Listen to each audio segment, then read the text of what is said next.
Maupo ka. 2 hours later.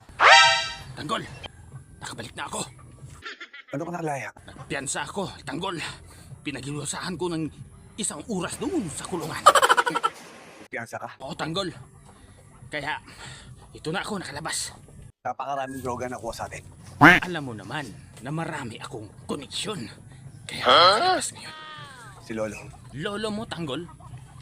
Ang pagkakaalam ko, nasa ibang selda yun. Kasi hindi daw pwede siya makalabas. Dahil mabigat daw yung kaso niya. Pinanay. Nanay mo? Naku, hindi makakalabas yun, Tanggol. Alam mo kung bakit ginawa ang labandera ni Warden. Hindi daw siya pwede daw magpiyansa. Yun ang pagkakasabi nila. Pero ikaw nakapagpiyansa. Yan ang mahirap sa'yo, Tanggol. Ako na nga yung naipit. Ako na ngayon nakulong. Tapos ngayon, ako pa ang masama. Kayo, masaya dahil nasa labas. Paano naman ako? Parang hindi na maganda ang ginagawa mo, Tanggol.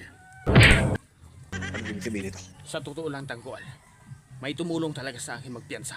Isang malaking tao na siya lang ang nagbigay sa akin ng saya. Hindi kagaya mo. Hindi mo man lang ako tinulungan na makapagpiyansa, pero siya lang ang pumunta doon para Itinulong tulungan ka ako. namin, kaibigan. Tapos ilalaglag mo lang kami. Tanggol, sinabihan na kita na huwag mong pakialaman si Mingkay. Anong ginawa mo? Ngayon, nasa puder na ako ni Mingkay. Kaya panahon na para sabihin ko sa iyo ang totoo na malaki ang binigay sa akin ni Mingkay. Isang drum ng tubig. Kaya ngayon hindi na ako mauuhaw. Busog na busog ako. Kaya ngayon, Tanggol, ito ang sa iyo. God have mercy upon us.